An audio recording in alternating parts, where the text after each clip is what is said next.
$6. My daughter needs a mother, said the rancher. He bought 3 Apache women and made them his wives. Before we dive into the story, don't forget to like the video and tell us in the comments where you're watching from. The sun beat down hard on the border town of Dry Bluff, Arizona Territory, late October 1882.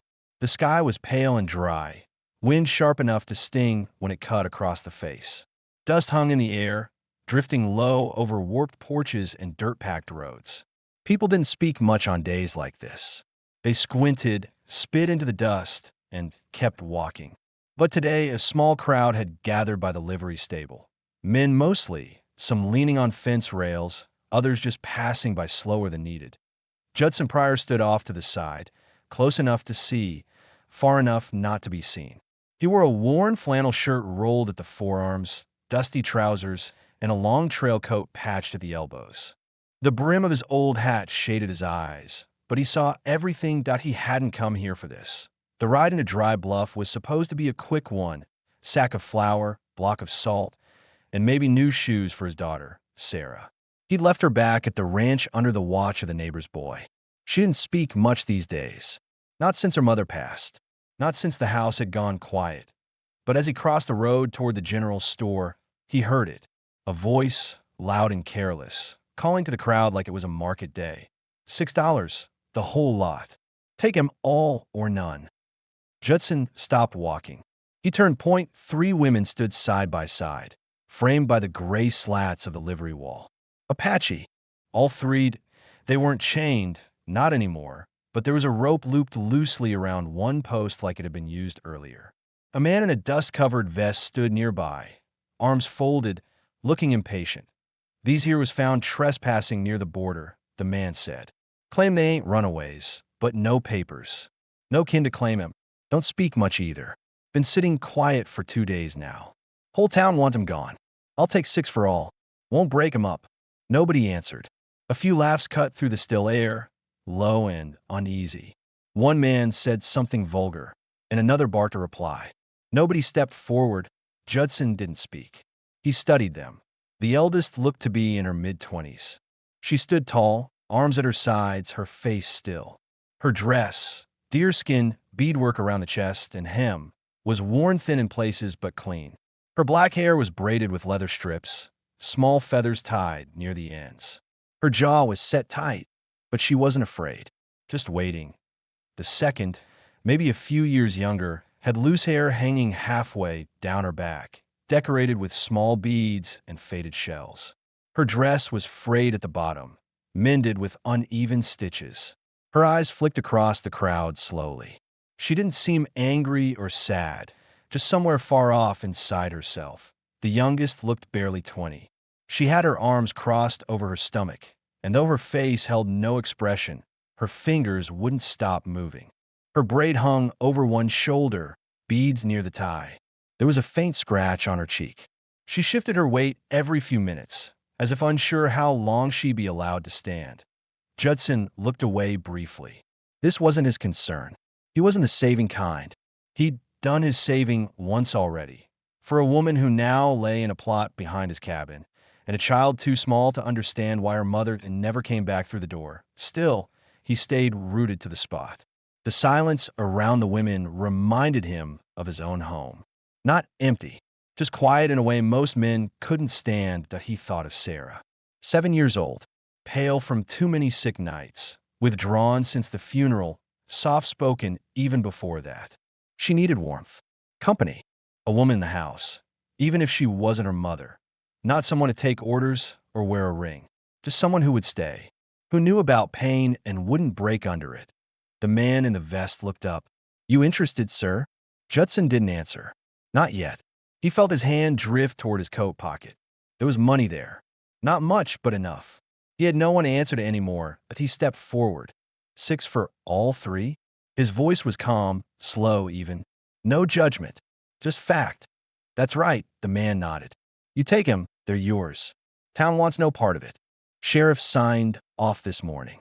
Judson pulled out 6 crumpled bills, flattened them against his thigh, then handed them over. "Then they come with me," he said. "I'm not here to own anybody, just offering them a place to go." The man didn't care. He took the money and waved Judson off like the whole thing had never happened. The women didn't move. He turned toward them and spoke directly. "My name's Judson Pryor. I've got a ranch 2 hours northwest. It's quiet. I've got room. You can stay. Or don't. But I'm leaving now."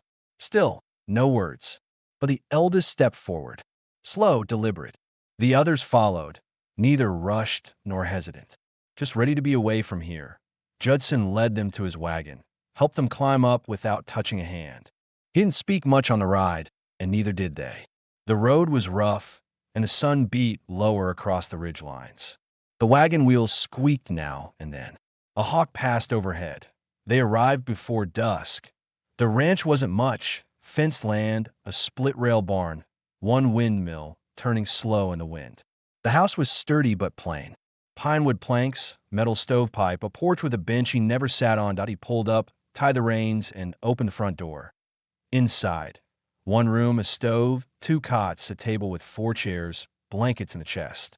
A woman's scarf still hung from a nail. He hadn't moved it. "You can sleep here," he said. "I'll take the barn." No reply. But the youngest drifted toward the corner and sat on the floor, back to the wall. The second walked to the cot and pressed her palm to the quilt like she didn't quite believe it was real. The eldest stood near the stove, eyes scanning everything. "I don't expect anything," Judson added. "You stay as long as you need. Eat when I eat. You help if you want to. Not because you have to." Still no words. But no one turned away either. He stepped outside onto the porch and sat down. The wind had cooled. He felt his muscles ache from the ride, from the weight of doing something he couldn't explain. Maybe it was stupid. Maybe the town would talk. But Sarah needed something, someone, and he'd rather offer a roof to 3 strangers than let her keep fading in that quiet house that a light step approached. He didn't need to look. Sarah sat beside him, dragging her old gray blanket behind her. "Are they staying?" she asked quietly. "I don't know," he said. She leaned her head on his shoulder, and he didn't move. Didn't breathe for a second. "They look sad," she said. "Maybe," he answered. "But maybe they're just tired." They sat in silence, the house behind them holding new life, uncertain and unfamiliar, but not empty anymore. And for now, that was enough. Morning settled over the Pryor ranch with a pale sky and a sharp breeze cutting down from the ridge. The windmill creaked softly, slow and steady, while a pair of crows picked at the empty field across the fence line. Judson stood outside before first light, chopping wood near the barn, sleeves rolled high despite the chill. His back was sore from sleeping in the hayloft, but he didn't complain. He hadn't slept that hard in weeks. Inside the cabin, it was quiet again, but not with the same kind of silence as before. It was the silence of breathing, of people resting under the same roof, of warmth returning to spaces that had long gone cold. By the time Judson stepped onto the porch with a split stack of wood bundled under one arm, the door creaked open. The eldest woman, the one he now knew as Lydia, stepped out, eyes narrowing slightly at the light. She looked at him, not avoiding his gaze this time, just studying him like she was trying to decide what kind of man he really was. "You don't lock your door," she said plainly. He paused. "Didn't think I needed to." Her brow lifted slightly, just enough to suggest she wasn't sure if that made him foolish or kind. She stepped aside so he could enter. He did, quietly, setting the wood beside the stove. The cabin felt different now. The second woman, Asha, she'd said her name last night in a whisper as Sarah fell asleep, was kneeling near the firebox, coaxing kindling into flame with steady hands. Nomi, the youngest, was still asleep, curled beneath a wool blanket on the spare cot. Sarah lay in her own bed against the back wall, eyes open, staring at the ceiling but not withdrawn like before. Her blanket was tangled at her feet, and her cheeks held a faint color. Judson didn't say much. He never had a talent for it, but he noticed details. Asha had found his wife's old tin pot and cleaned it. There was water heating already. The quilt he kept folded over the back of the chair was now tucked carefully around Nomi. And his wife's scarf, the one he hadn't touched in over a year, was gone from a nail by the door. He looked to Lydia. She noticed his glance. "It's in the chest," she said. "Didn't feel right hanging." He gave a single nod. He didn't say thank you, but something in his chest loosened. After breakfast, cornmeal, and wheat coffee, Judson stepped outside with Sarah. She walked barefoot across the hard dirt yard, the sun catching her hair as she picked at weeds near the fence. She hadn't spoken much since her mother died. But today, she turned to him and asked, "Are they staying now?" He knelt beside her, one hand steady on the worn fence rail. "They haven't said." Sarah squinted toward the cabin. "I think I want them to." He didn't respond right away. Just rubbed the side of his jaw, rough with 2 days' stubble. "It's not up to me," he said. "It's up to them." Back inside, the women worked in quiet rhythm, not as guests, not as servants, just women trying to make sense of where they'd landed. Asha swept out the corners of the cabin and shook out the blankets. Lydia stepped out to the barn, found the old axe, and without asking, began splitting more wood near the stack. Judson watched her from the corral, wary at first, not of her, but of what it meant to let someone pick up that tool again. It had been his wife's chore once. She liked the work, liked doing what others thought she couldn't. Nomi sat on the porch with a wooden spoon and a bowl of soaked beans. She hummed to herself now and then. Sarah approached her slowly, watched, then sat beside her without a word. Later that day, while Judson patched a hole in the roof with tar cloth, Lydia came around the side of the cabin and stood near the ladder. "We're not used to quiet like this," she said. He kept working. "That a problem?" "No," she said after a moment. "It's strange, but not a problem." He climbed down and wiped the sweat from his neck. She watched his hands. "We don't know what this is," she added. "You don't owe me anything," he said. "I didn't bring you here to put you to work." "Then why?" He took a breath. The sun burned behind him, casting sharp light across the dry yard. "My daughter hasn't laughed in over a year. She doesn't sleep unless she's too tired to fight it. My wife died slow. Not bloody, not loud, just faded out like smoke. I didn't buy you. I just didn't want you left to rot in that town." Lydia didn't flinch at the words. She crossed her arms. "You could have taken one, not 3. Judson looked away. Didn't feel right picking. Her face softened slightly. "We're not a bundle.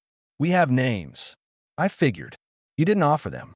Names are dangerous," she said. "They tie you to things. You ready for that?" He nodded once, steady. "I am." That night, the cabin glowed with low firelight.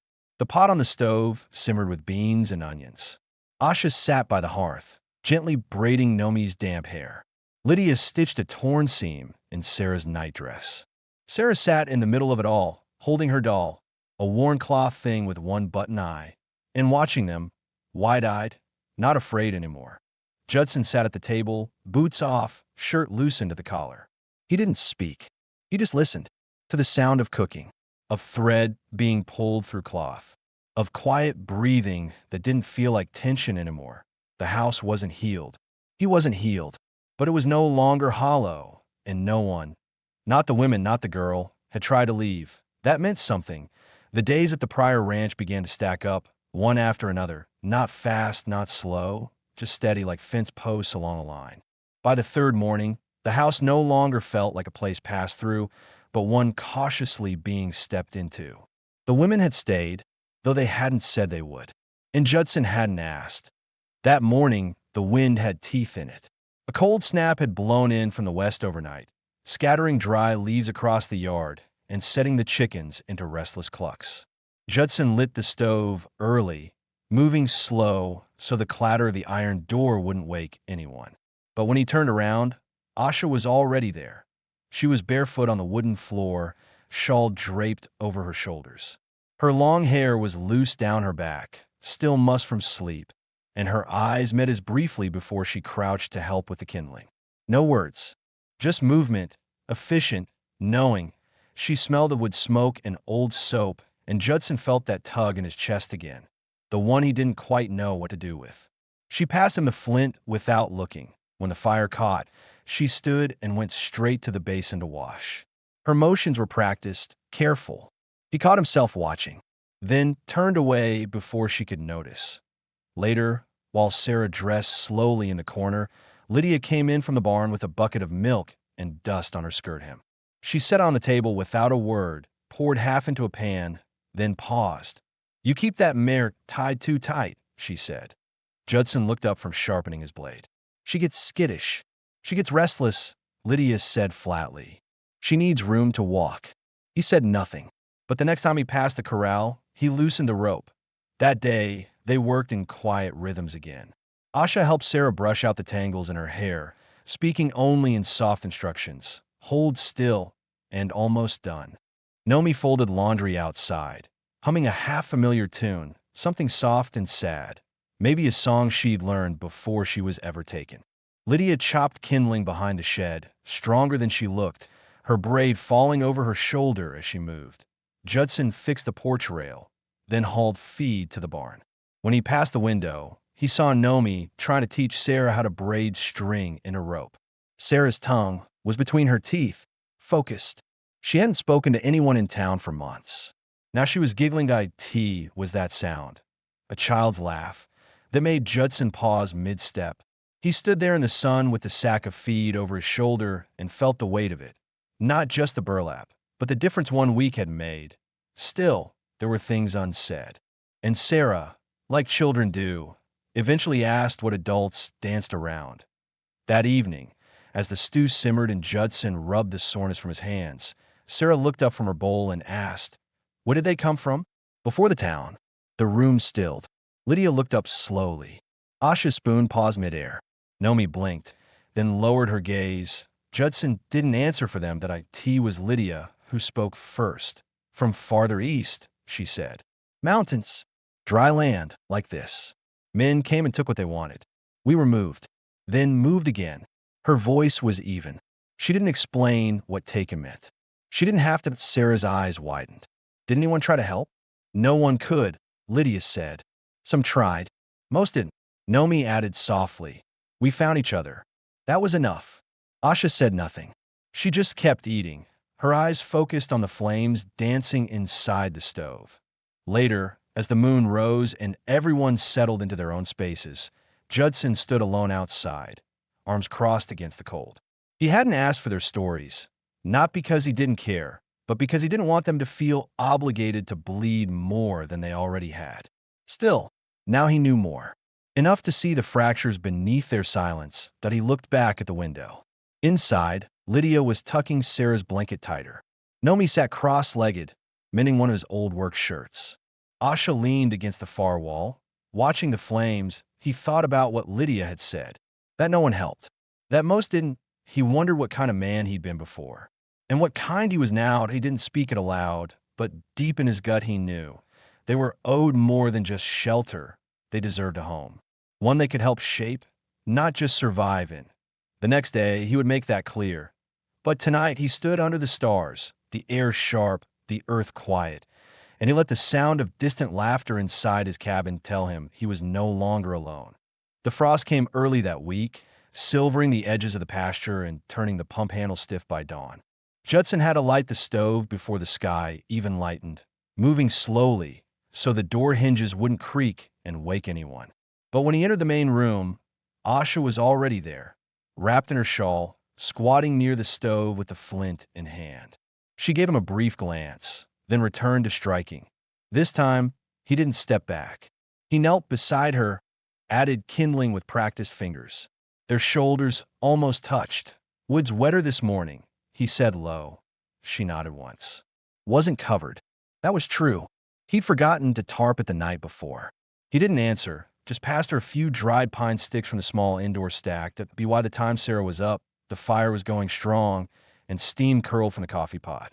The room smelled of smoke, faintly sweet, and there was something else, something like a rhythm settling in. Nobody said it aloud, but routine had taken root. Judson had noticed something in the past few days. None of the women slept deeply. He'd hear Lydia shifting before dawn, her boots stepping carefully across the wood. Asha often stirred when the wind changed, like she'd learned to listen for danger in her sleep. Nomi slept near the wall, curled tight with one eye half open. That kind of habit didn't come from a peaceful life.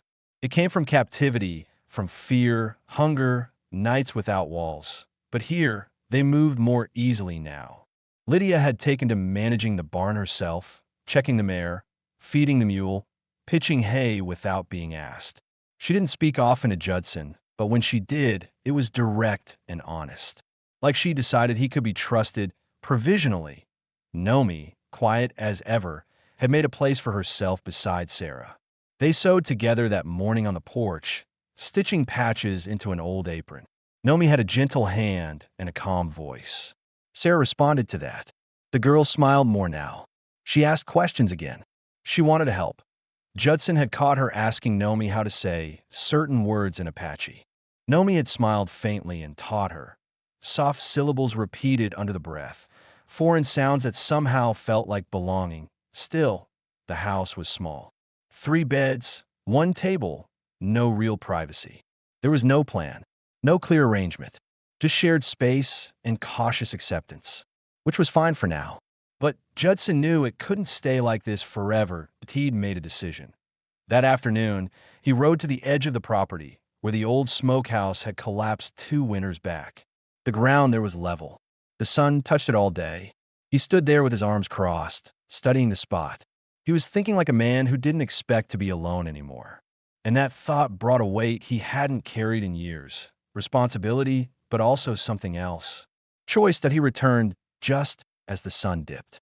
The women were inside, preparing dinner. Asha stirred a pot over the fire. Lydia sat sharpening a knife. Nomi swept the corners of the cabin. Sarah dozed in the rocker. He stepped in, took off his coat, and set it on the hook. "We're going to need a second cabin," he said plainly. The women paused. Asha looked up first. "For what?" Judson rubbed the back of his neck. "Can't have 5 people in one room all winter. Too tight. I'll start cutting logs this week. If you want to help plan it, you can." No one replied at first. Then Lydia said, "We're not your wives." He nodded. "I know. We're not your workers either. I know that too." "Then why build anything?" He looked at her. "Because you're here. And unless you say otherwise, I figure you're staying." Asha set the spoon down. "You want us to stay?" He didn't blink. "I wouldn't have brought you if I didn't." Nomi stepped closer. "You sure you're not just feeling sorry for us?" "No," he said. "I know what sorrow feels like. This ain't that." There was a beat of silence. Then Lydia stood and walked outside, past him, without a word. She didn't slam the door, just pushed it gently open and vanished into the dark. Judson stood still. The room felt tighter. "I'll talk to her," Asha said, after a long moment. "She doesn't trust me," he said. "She doesn't trust anyone," Asha replied. "But she's still here." Outside, the cold settled in. Lydia stood near the edge of the clearing, arms folded. Asha joined her a few minutes later. No one else heard their conversation. Not Sarah, not Judson, not Nomi, but it wasn't loud. Just words passed low between women who had learned to survive by not wasting them. Later, when everyone was tucked in and the fire burned low, Lydia approached Judson. He was sitting at the table, sharpening a dull blade. She spoke quietly. "You said we're not owed." He looked up. "That's right. Then don't act like you owe us this roof." "I don't. I offered it." She nodded, then added, "We'll help build it. But we don't share beds with men just because they give us shelter." "I never asked you to," he said evenly. "Good," she replied, "because when we do, it'll be our choice." Then she turned and walked back to her cot. Judson sat still. The knife in his hands gleamed faintly in the firelight. It was a quiet moment, but clear. Lines were being drawn, not to divide, but to define. The sound of an axe echoed against the hills by mid-morning. Dry pine cracked under Judson's swing, splitting in clean lines. His coat lay folded over a fence post, shirt sleeves rolled, sweat darkening the collar. It was the first day of real work on the new cabin. The women stood at a distance at first, watching him from the edge of the pasture. A stack of marked logs lay nearby, and he'd already cleared brush from the build site. No one had asked him to do it alone, but no one had offered to help yet either.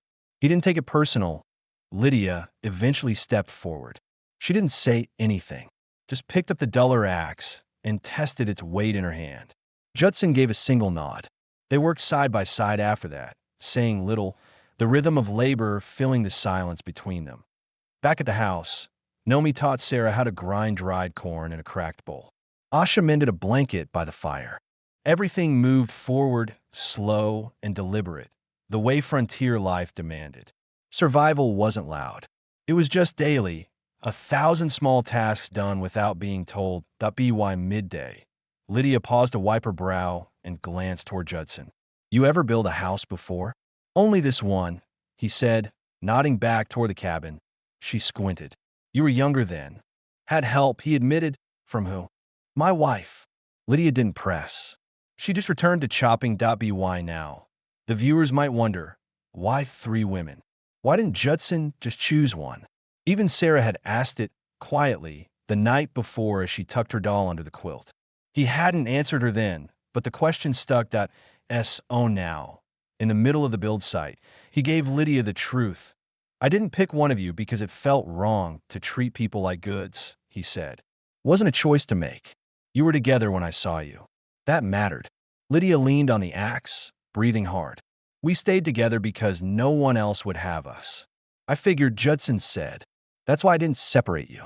She looked at him then, and for the first time, there was no coldness in her face, just tired understanding. Later that afternoon, Asha approached with a bucket of nails and a coil of rope. You'll need bracing, she said, and someone to watch your line when you square the frame. He didn't ask how she knew that, just handed her the hammer. Nomi stayed inside with Sarah, but the cabin wasn't quiet. From a yard, Judson could hear Nomi softly singing, low, rhythmic, not English. The sound calmed the child, lulled her into rest. When Judson stepped inside for water, he saw Sarah asleep on the floor, head in Nomi's lap. Nomi didn't speak. She just nodded like this was exactly where she needed to be. The house smelled like stew again. Asha had left something boiling before she joined the frame crew. The day moved on. By sundown, 3 beams were raised. Not much, but enough to suggest a shape. Judson stood back, arms crossed, staring at the posts. Lydia was coiling the rope. Asha was wiping sawdust from her hands. Still think it's not worth it? He asked. Lydia glanced at him. Never said that. Felt like it. She gave a faint shrug. We didn't know if we could trust this. Were you? And now? She looked toward the house, where the chimney puffed a steady line of smoke into the evening sky. Then at Asha, brushing a bit of straw off her skirt. Then toward the pasture where Nomi had taken Sarah for a walk before supper. I still don't know, Lydia said honestly. But this is the first place that hasn't felt like a cage. Judson nodded once. That was enough. That night, after dinner, Judson pulled out a folded piece of canvas he hadn't touched in years, an old drawing his wife had sketched of the cabin they never finished. He laid on the table. Asha leaned over it slowly, studying the shape of the planned layout. You kept this, she said. He tapped the corner where a room had once been labeled nursery. She never got to build it, he said. Asha looked at him, voice low. Would you want more children? He didn't answer right away. Then, that's not something I'd ask for. But if it came, I'd raise them right. Asha looked down at the drawing again. None of the women had spoken of their future. Not openly. But tonight, something had shifted. Not a promise, not even a plan. Just the beginning of a shared vision. The story had begun with survival. With $6 in silence. But now, walls are being raised, not just with timber, but with the quiet understanding that staying was starting to mean something. And though no one had claimed it out loud, this was starting to look like a home. The wind shifted hard that night. By morning, the temperature dropped so fast the pump near the barn froze solid. Judson wrapped his hands in a scarf before he went out, breath rising like smoke in the pale dawn. The air was dry, brittle, full of warning. He knew this kind of cold. It got in the lungs and stayed. Inside the cabin, something was off. Nomi didn't come out from her cot. Her usual quiet didn't feel peaceful anymore. Asha moved to check her and frowned. The girl's face was flushed, her lips dry. She stirred but didn't open her eyes fully, only mumbled something in Apache under her breath. She's burning up, Asha said, wiping Nomi's brow with a damp cloth. Judson didn't hesitate. He pulled his coat back on and saddled his horse, heading to the nearest trading post. It was a long ride, over 3 hours there and back, but he didn't think twice. Sarah watched him go from the porch, wrapped in a too large coat, her little hand tucked into Lydia's. This chapter answered a question many had wondered from the start. Would Judson protect them if it cost him something? Not just money, not just space, but time, risk, effort. And now, With Nomi sweating through her clothes and the others looking to him, it wasn't about what he had offered.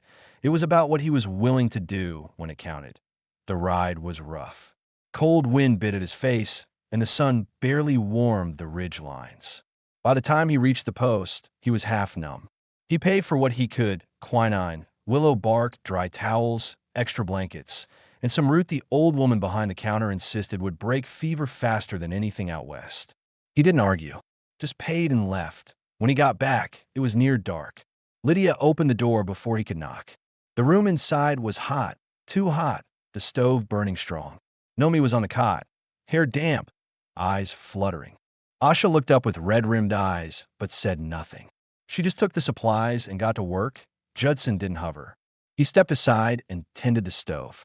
He chopped more wood, heated water, washed his hands, and offered nothing except what was asked.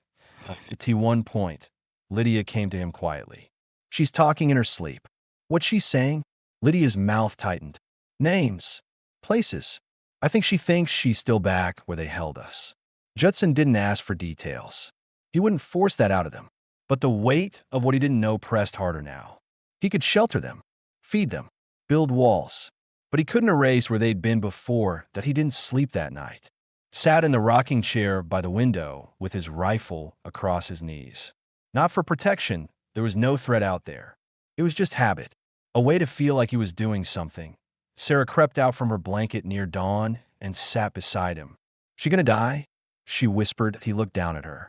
Her face was pale, eyes wide, that terrible old weight creeping back in. She's strong, he said. Stronger than most grown men I've met. Stronger than Mama? That caught him. It twisted deep. He hesitated, then placed a hand over hers. No one's stronger than your Mama. But Nomi, she's close. By mid-morning, the fever broke. Slowly, her breathing steadied. Her fingers stopped twitching. Asha slumped down against the wall, exhausted. Lydia sat at the foot of the bed and let out a breath like she'd been holding it for 2 days. Judson brought them tea, weak but hot, and Sarah passed the mugs with careful hands. Later, Nomi woke enough to whisper something to Sarah, something that made the girl smile through her fear. That afternoon, when Judson stepped outside to split wood, Lydia followed. You didn't have to go get all that, she said. He didn't stop chopping. Didn't think about it. But you did it anyway. He nodded. She studied him, arms crossed. You're not trying to own us? No, then what are you doing? He paused, set the axe down, looked at her. Building something, he said. Not just out there. He nodded toward the second cabin's frame, barely standing. In here, too. Lydia didn't answer, but she didn't leave either. She just stood beside him, shoulder to shoulder, and for a while, they watched the smoke rise from the chimney. The questions were changing now. Not whether they would stay, but how long. Not whether Judson could be trusted, but what they were becoming to each other. Family? Friends? Something else?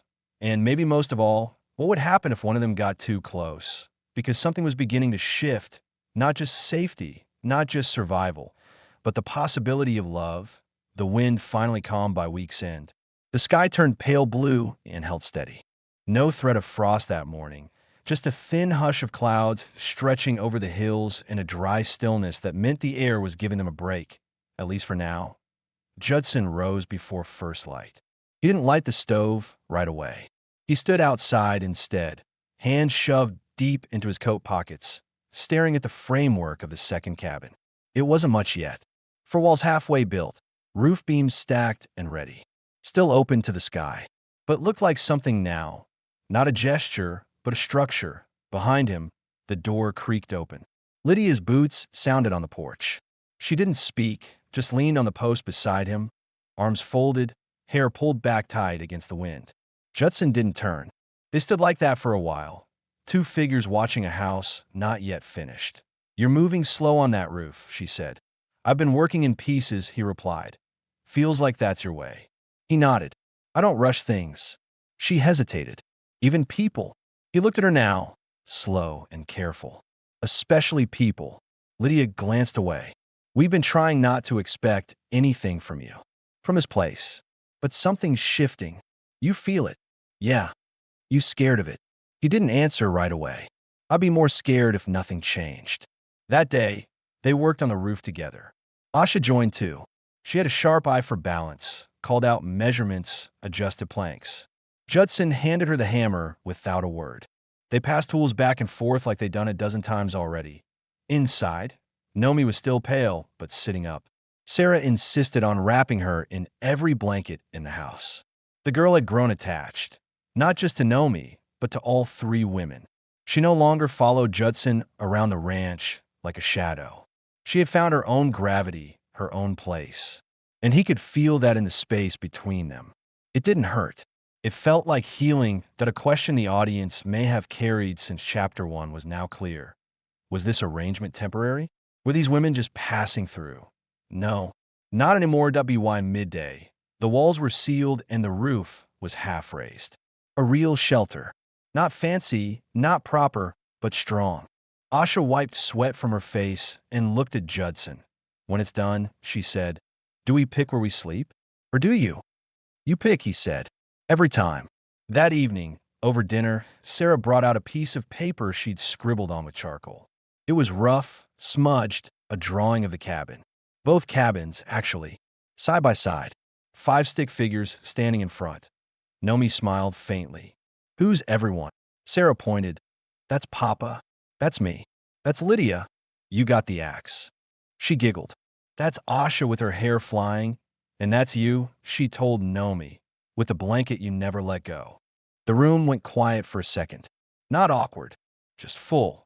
Then Lydia said, "You didn't draw anyone with a dress." Sarah shrugged. "You're all in boots." They laughed. It broke the air open. After dinner, Judson stepped outside to pour water off the porch. Asha followed, quiet as always. She stood close this time, arms tucked beneath her shawl. The wind tugged her hair loose across her cheek. "You were married a long time?" she asked, voice low. 7 years. "She died fast." "No. Took her nearly 2. Asha nodded, staring out toward the trees. "We don't speak of our old lives much. But Nomi lost her baby. Before we were taken. That's what broke her for a while. Not the men. The loss." He didn't respond. Asha looked at him then. "You don't flinch when we say things like that." "Why would I? Most men turn away from pain they didn't cause." Judson stepped down from the porch and stood in the dirt, close to her now.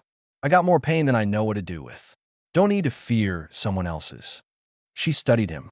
"You want us here?" "Yes." "Which of us?" He paused. "All of you." She nodded, slow, the wind brushing her hair back. Then, in the quietest voice yet, "Even if one of us comes to your bed someday?" "If that's what she wants," he said. Asha looked down at her hands. "You're a strange man." He almost smiled. "That's what my wife used to say." She touched his sleeve then. Not his hand, just the fabric. A brief contact, but her fingers stayed for a second longer than necessary. Then she turned and went inside. That he stood there for a long time. That night, Judson didn't sleep in the barn. He stayed in the rocker by the stove while the others rested. Lydia slept near the fire, her body relaxed for once. Asha on the far cot. Nomi with Sarah curled up beside her. 5 people. 1 cabin. And for the first time since this began, one thought came clear. One roof wasn't enough anymore. Not because of space, but because of what they were becoming. They weren't just surviving. They were building something they might all want to keep. The second cabin was nearly finished by the time the leaves turned fully. Orange and brittle. They scattered across the yard and got caught under the eaves. Crisp reminders that the first snow wasn't far off. The wind had a new kind of edge to it now. Not just cold, but final. It smelled like a season ending. Inside the main cabin, space had grown tighter with the roof beams stored and tools stacked in the corner. The fire stayed burning longer each day, and Sarah had taken to dragging her bedding closer to the hearth at night. Nomi curled around her like a second blanket. Judson knew the storm would come soon. The high hills were already capped with white some mornings. He moved fast now, cutting, stacking, measuring, sealing every seam in the new structure. But it wasn't just weather he was preparing for. Something had shifted since that night on the porch with Asha. She hadn't brought it up again, but her nearness lingered, quieter than words, and there was still something unsaid between him and Lydia. Something settled, but not quite resolved. That on a gray afternoon, he came inside to find Sarah braiding Nomi's hair, Asha rolling dough, and Lydia by the stove, stirring beans. It looked like any other day, but the stillness felt heavier. Asha looked at him first. She wants to talk, she said, nodding toward Lydia. He hung his coat, stepped over the threshold, and met Lydia's eyes. She set the spoon down and wiped her hands on her skirt. Out back, she said. They walked together into the cold yard, wind pressing against their coats. I need to know what this is, she said without ceremony. Not because I don't already feel it, but because I need to hear it said. He studied her. You want truth. Always. He nodded. This wasn't a plan, but when I saw you, the three of you, I saw something steady, scarred but standing. That matters more to me than beauty or ease. And now that you're here, I want to give you more than a roof. If you choose to stay, I want to share what's mine. She looked him dead in the eye. You mean marriage? I do. Her jaw tightened. You know I won't be owned. I'd expect nothing less. Silence stretched. Then she said, then yes. If you'll have all of us, I will. She nodded once, then turned and went back inside. Not dramatic, just sure. Later, while Asha scrubbed the basin and Nomi folded dried shirts, Judson sat by the fire with Sarah asleep in his lap. He looked over at Asha. She met his gaze for a long moment, that he didn't speak. He just waited. Then she said softly, You never asked me. I didn't think I had the right to. You didn't. Not until you stayed. He nodded. She walked over and placed a folded cloth in his hands. Inside it, a carved bead bracelet, Apache style, knotted by hand. I want to stay too, she said. If it means what I think it means. It does.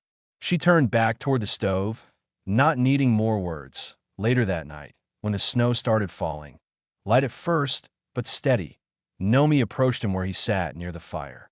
Her hand rested on his shoulder gently. She said one word, yes. That was all, and oh fanfare. No speech, just three women who had every right to leave, choosing to stay. The next morning, Judson pulled the last of the roof boards into place on the second cabin. Lydia hammered. Asha measured. Nomi helped hold the ladder while Sarah ran back and forth with nails in her coat pocket. Sundown. The new roof was sealed. Firewood stacked. Inside, both cabins smelled of food and pine. They ate dinner together at the same table, close, crowded, but warm. And just like that, what had begun with $6 and a silence too heavy to bear, had become a life point one made of effort, of earned trust, of chosen staying. They didn't need vows. They had meals, shared hands, 2 cabins, 5 people, and one answer, spoken 3 times, yes. The first full snow came during the night, quiet and thick. By dawn, everything was blanketed. The fence posts, the barn roof, the beams of the half-covered well, all smoothed under the weight of soft white. The world looked hushed and clean, like it had been rewritten. Judson stepped out early, boots crunching through the frost. His breath clouded before him, and for a moment, he just stood there, listening. No wind, no birds, just the soft groan of branches under snow. Behind him, both cabins stood side by side now. The second one finished just in time. A little crooked in places, one corner not quite square, but solid. Warm. Lived in.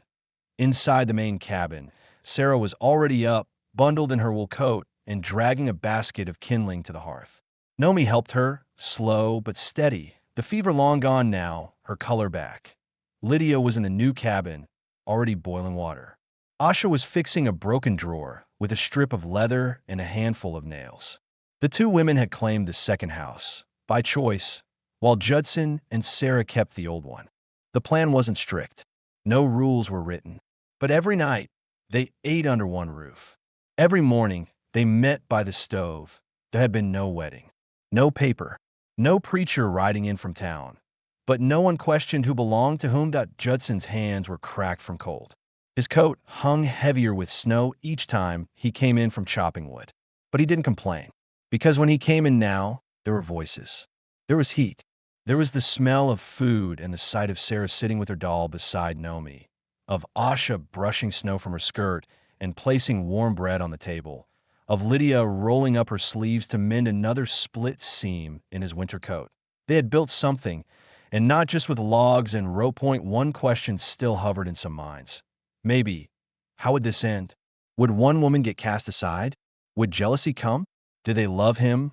Or just the safety? But the truth was quieter. None of them needed to be saved anymore. They had done the saving themselves, of each other, of Sarah, of Judson too, though he'd never admit it, that he'd been a man drowning in routine. Now he was a man with too much to carry. Warmth, laughter, shared labor, full plates, full rooms. That afternoon, as snow piled higher on the roof, Sarah tugged on his sleeve. "Papa," she whispered, "can we make the sign now?" He looked down at her, surprised. "What sign?" "For the second cabin," she said. "So folks know." He frowned. "Know what?" She tilted her head. "That it's ours. All of us. That we live here." He swallowed hard and nodded. "All right." He found the old cedar plank, the one he'd kept for years, not knowing why. Lydia burned the letters in with a hot iron. Asha smoothed the edges. Nomi tied it with twine, and Sarah helped nail it above the porch of the second cabin. They didn't write home. They didn't write the prior place. Instead, it simply said, "We esto know names." No declarations. Just the truth. That night, Judson stood outside between both cabins as the light dimmed. Snowflakes caught in his beard. He saw Lydia brushing out the hearth through the window. Asha tending the lamp. Nomi tucking Sarah in, her soft voice humming a lullaby that he had lost a wife once. Buried her in frozen ground. Thought he'd never build again. Now he had more than he ever expected. He had not bought wives, he had offered a roof. And they had offered him something rarer, the decision to stay. Not because they had to, but because they wanted it. He walked back into the main cabin, kicked snow from his boots, and hung his coat on the peg. Asha looked up and smiled, eyes tired but steady. "Cold, a bit," he said. She poured him coffee. Lydia set another log on the fire. Nomi came in with Sarah, hand in hand. 5 people. 2 cabins. 1 life. No chains. No claims. No fear, just staying. Together, the snow stayed for days. Not deep, not dangerous, but enough to quiet the land and slow everything down.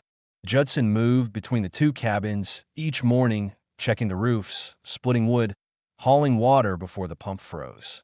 There wasn't much talking early, just work, but the kind of work that made a place feel lived in.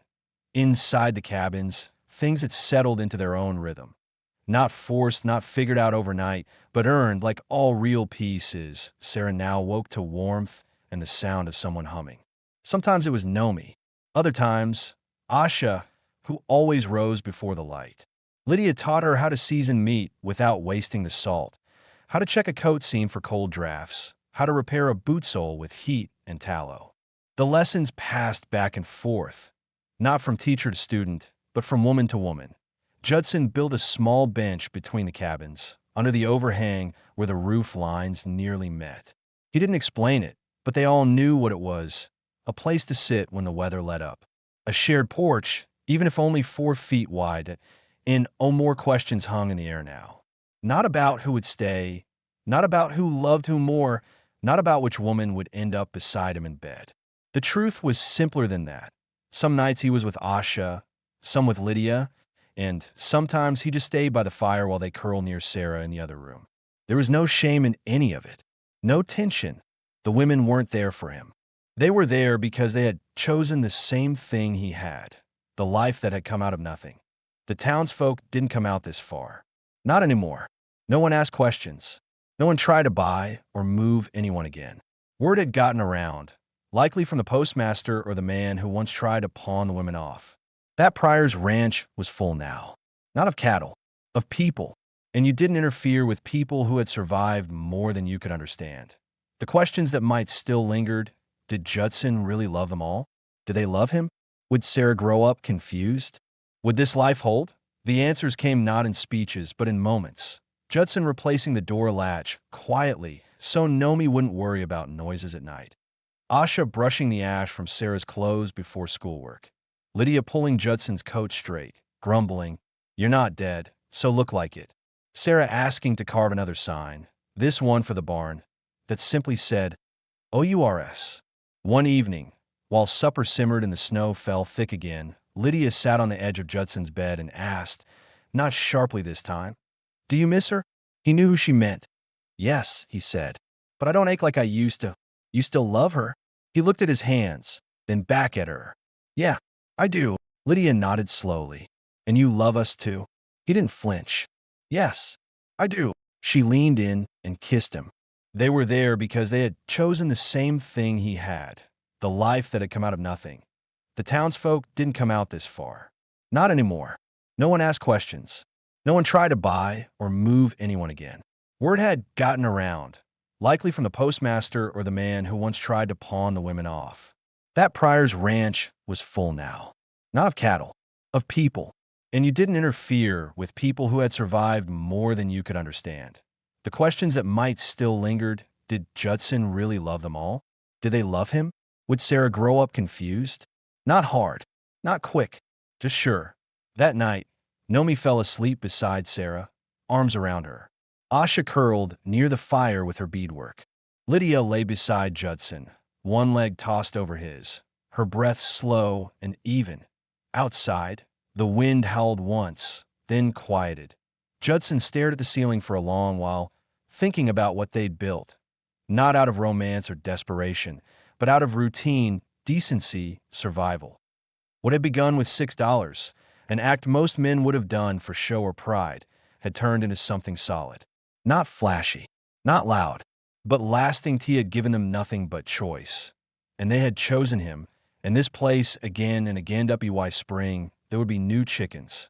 A small greenhouse. He'd start Sarah on horseback lessons. Maybe even build a school shed at the edge of the ridge. A place for more than just one child. But for now, with firelight flickering across the beams of two cabins, with 5 lives breathing slow and safe beneath one stretch of land, there was nothing left unresolved. The women were no longer just survivors. He was no longer just a widower. And Sarah had a home filled with warmth, arms, and voices. They didn't need anyone else's blessing. They had stayed, and that was more than enough. And for the first time since his wife died, Judson realized he wasn't just surviving anymore. He was learning how to live again, this time with people who might choose to stay.